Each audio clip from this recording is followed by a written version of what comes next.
Assalamualaikum warahmatullahi wabarakatuh. Selamat pagi nih Ibu semua. Apa kabar hari ini?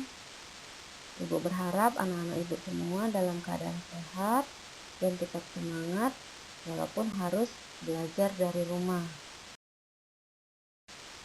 Pada bab 1 yaitu sistem reproduksi pada manusia. Nah, di sini kita akan membahas mengenai pembelahan sel dan struktur fungsi sistem reproduksi pada manusia. Adapun tujuan dari pembelajaran kita kali ini yaitu anak-anak Ibu dapat mendeskripsikan fase-fase pembelahan mitosis dan meiosis. Nah, kedua, anak-anak Ibu juga mampu menjelaskan ciri setiap fase pembelahan mitosis dan meiosis. Nah, yang ketiga, anak-anak Ibu diharapkan mampu menjelaskan karakter atau sifat sel anakan dari hasil pembelahan secara mitosis dan meiosis. Nah, selanjutnya anak-anak Ibu diharapkan mampu mengidentifikasi organ-organ penyusun sel reproduksi pada laki-laki dan perempuan. Nah, kemudian anak-anak Ibu dapat menjelaskan fungsi organ-organ penyusun sistem reproduksi pada laki-laki dan perempuan.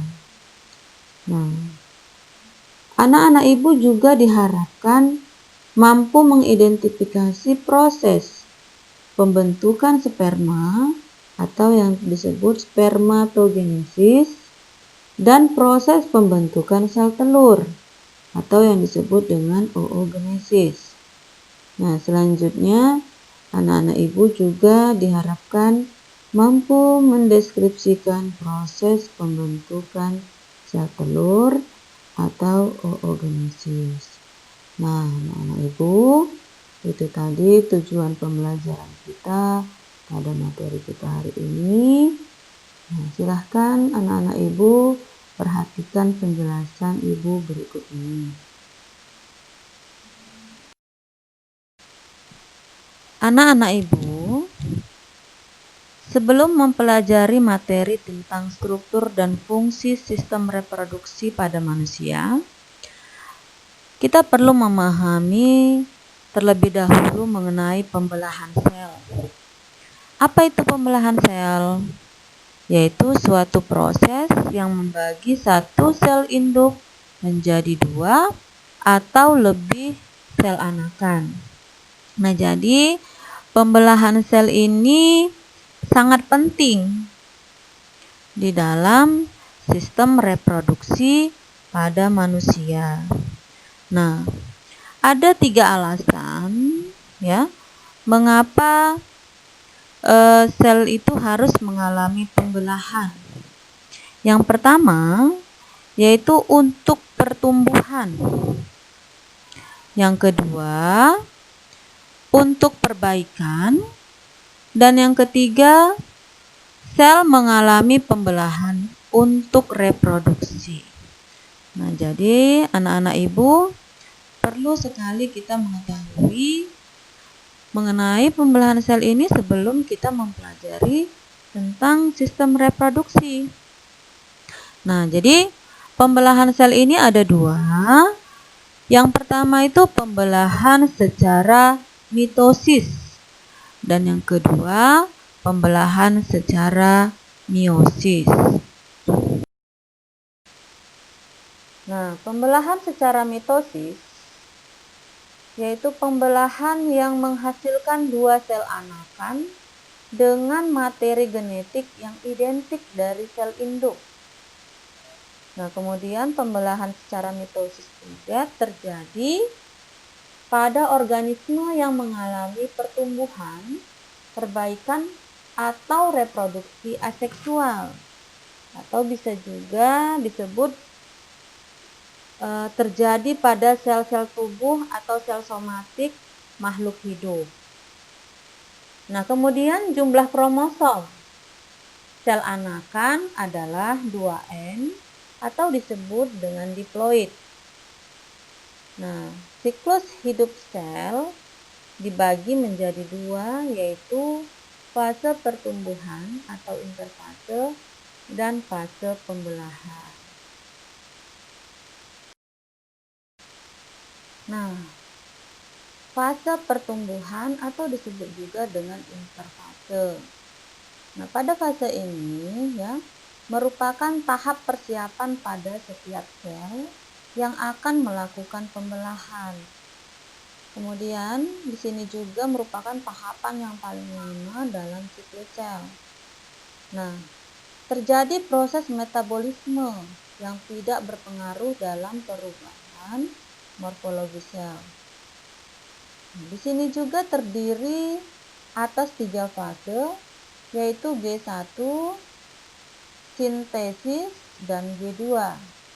Pada fase G1, terjadi pembentukan organel-organel sel dan pembentukan sel.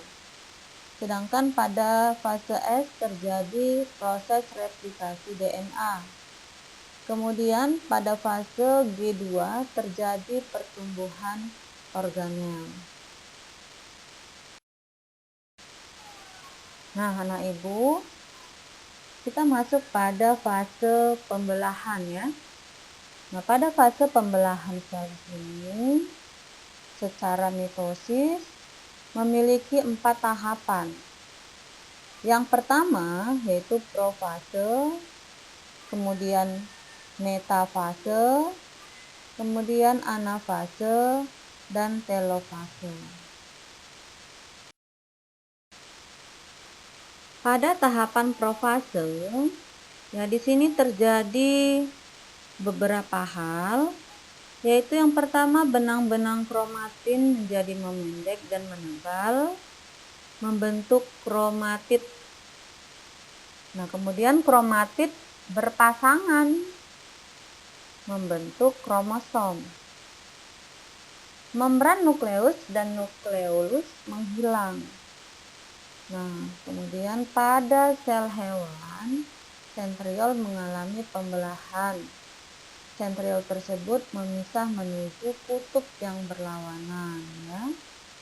Nah, yang terakhir di sini benang spindle mulai mengatur diri sedemikian rupa sehingga menyerupai bentuk pancaran atau asel.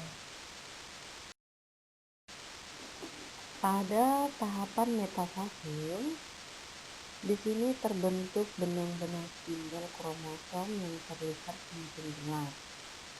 Nah, kromosom berada di daerah ekuator sel. Setiap kromosom masih terdiri atas 2 kromatid yang terkait pada sentromernya. Nah, pada setiap sentromer ada 2 kinetochor yang masing-masing dikaitkan dengan benang spindle.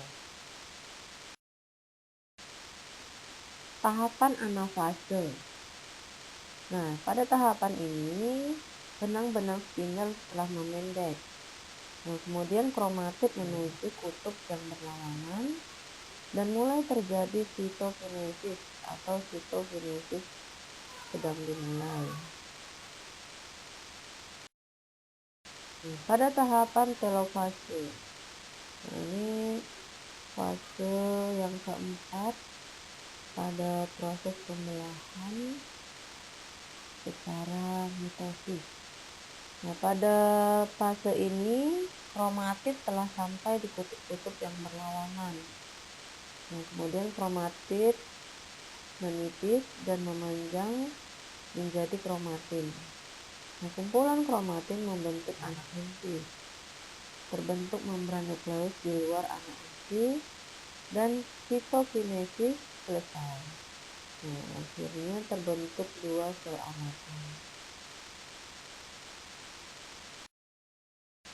Yang kedua, pembelahan meiosis. Pembelahan meiosis menghasilkan sel anakan dengan jumlah kromosom setengah jumlah kromosom sel induknya. Pembelahan meiosis bertujuan untuk berkembang biak secara seksual. yaitu dalam proses pembentukan gamet atau disebut juga gametogenesis.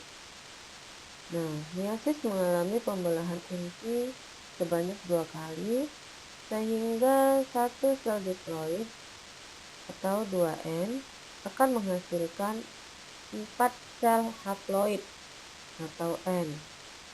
Nah, sebelum pembelahan meiosis terjadi, sel mengalami fase pertumbuhan atau disebut juga dengan interfase, seperti pada tahap pembelahan mitosis. Pada pembelahan secara meiosis, terdapat beberapa tahapan. Ya, di sini ada 8. Ada profase 1, metafase 1, anafase 1, telofase 1. Nah, kemudian lanjut profase 2, metafase 2, anafase 2, dan telofase 2. Nah, berikut penjelasan mengenai tahapan-tahapan pada pembelahan secara meiosis. Pada tahap profase 1, di sini membran inti mulai menghilang. Kemudian terbentuklah gelondong pembelahan. Kromosom menebal dan kromosom homolog saling mulai berpasangan. Nah, terjadi pindah silang atau pertukaran fragmen molekul DNA yang sesuai di antara dua kromosom. Nah, pada tahap metafase 1, nah di sini kromosom homolog atau hepat bergerak ke bidang ekuator dengan sentromernya mengarah ke kutub. Nah, selanjutnya masing-masing kromosom berikatan dengan benang spindel pada bagian sentromer.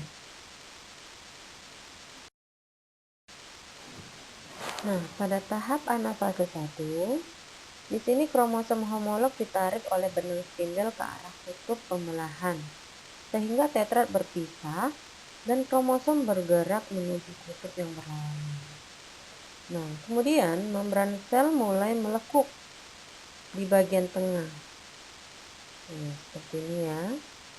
Nah, tujuan anafase yaitu membagi isi kromosom diploid menjadi haploid. Tahap telofase 1. Nah, pada tahapan ini retikulum endoplasma membentuk membran inti di sekitar kelompok kromosom pada kutub pembelahan. Nah, di sini juga nukleus mulai terbentuk. Nah, di sini juga terjadi sitokinesis, yaitu pembelahan sitoplasma menjadi 2 bagian sehingga terbentuk 2 sel anakan dengan kromosom yang sudah haploid. Nah, Ibu, selanjutnya profase 2. Nah, pada fase ini membran nukleus dan nukleolus mulai menghilang kembali.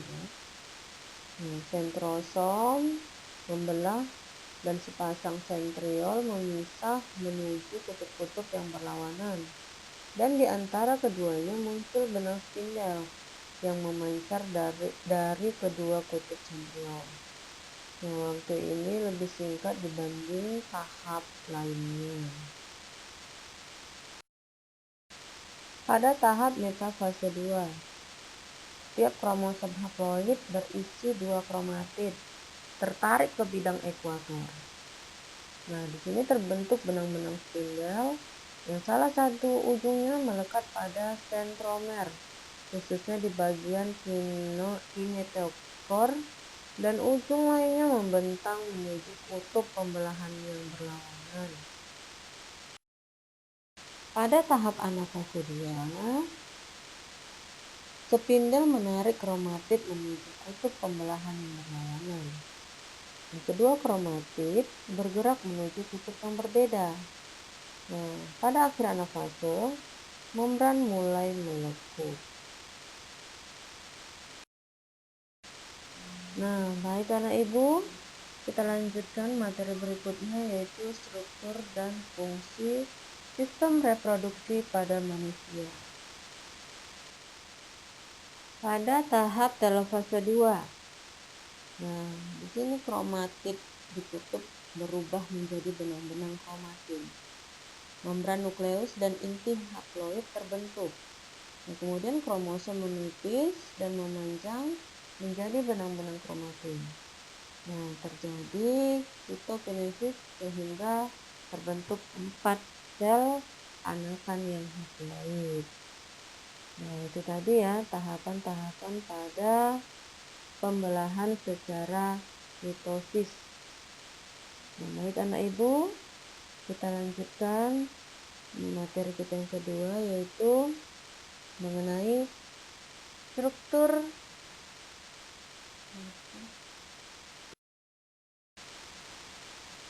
dan fungsi sistem reproduksi pada manusia. Nah, anak ibu, di sini ada 3 hal yang akan kita bahas. Yang pertama, organ reproduksi pada laki-laki. Nah, yang kedua, organ reproduksi pada perempuan. Dan yang ketiga, bagaimana proses yang terjadi di dalam organ reproduksi laki-laki dan perempuan. Nah, anak-anak ibu biasanya agak malu-malu nih kalau belajar mengenai sistem reproduksi ya. Tapi perlu kita ingat bahwa ini memang harus kita ketahui ya, karena ini adalah bagian dari tubuh kita yang penting untuk kita jaga ya. Nah, ini organ reproduksi laki-laki. Nah, sebenarnya organ reproduksi itu dibagi menjadi 2 bagian, yaitu bagian luar dan bagian dalam. Nah, organ reproduksi bagian luar itu yaitu organ yang terletak di luar tubuh dan dapat diamati secara langsung, tapi bukan untuk dilihat terus-menerus ya nak ya. Nah, kemudian organ bagian dalam itu organ reproduksi yang terletak di dalam tubuh dan tidak dapat diamati secara langsung. Nah, untuk alat reproduksi pria, bagian luarnya terdiri dari penis dan skrotum. Sedangkan untuk bagian dalam terdiri dari testis, saluran sperma, dan kelenjar. Nah, ada beberapa lagi bagian-bagian yang lain ya, dan ini bisa kamu lihat pada buku paket kamu ya, beserta fungsi dari masing-masing alat reproduksi laki-laki ya. Baik anak ibu, itu tadi ya organ reproduksi pada laki-laki. Nah, selanjutnya organ reproduksi perempuan. Nah, ini untuk anak ibu yang perempuan harus paham bagaimana sebenarnya organ reproduksinya sendiri. Dan untuk anak laki-laki juga harus tahu ya. Baik. Organ reproduksi perempuan juga terdiri dari bagian luar dan bagian dalam. Organ bagian luar terdiri dari pulpa dan labium. Sedangkan organ bagian dalamnya terdiri dari ovarium dan saluran reproduksi. Nah, anak ibu, ini tadi bagian-bagian dari organ reproduksi perempuan ya. Dan masing-masing organ ini mempunyai fungsinya sendiri. Dan itu bisa kamu lihat nanti di buku paket yang sudah dibagikan kepada kamu. Baik anak ibu, itu tadi organ reproduksi pada perempuan. Setelah mengetahui organ reproduksi laki-laki dan perempuan, maka kita harus mengetahui bagaimana proses yang terjadi di dalam organ reproduksi laki-laki dan perempuan. Yang terjadi di dalam organ reproduksi laki-laki disebut dengan spermatogenesis, yaitu proses pembentukan sel sperma, ya. Sedangkan yang terjadi di dalam organ reproduksi perempuan disebut oogenesis, yaitu pembentukan sel telur atau disebut juga dengan ovum.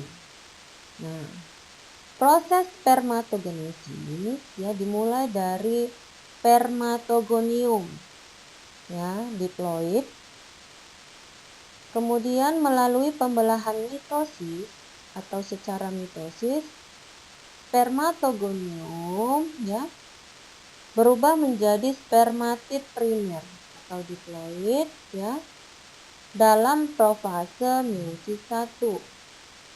Nah, kemudian melalui meiosis 1 ya dirubah menjadi spermatosit sekunder bersifat haploid.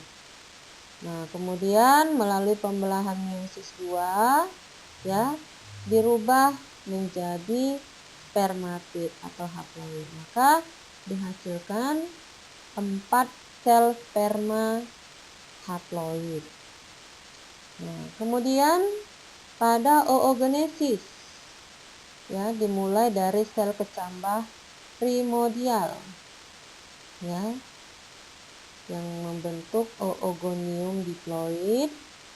Nah, kemudian berubah menjadi oosit primer dalam tahap profase meiosis 1. Nah, selanjutnya dibelah menjadi oosit sekunder atau haploid ya. Nah, melalui pembelahan meiosis 1 menjadi badan polar pertama atau haploid. Nah, kemudian oosit sekunder yang bersifat haploid ya membelah menjadi 2, yaitu menjadi ovum yang bersifat haploid dan selanjutnya badan polar kedua yang bersifat haploid. Nah, jadi pada oogenesis hanya menghasilkan 1 sel telur. Nah, itu tadi proses yang terjadi di dalam organ reproduksi laki-laki dan perempuan.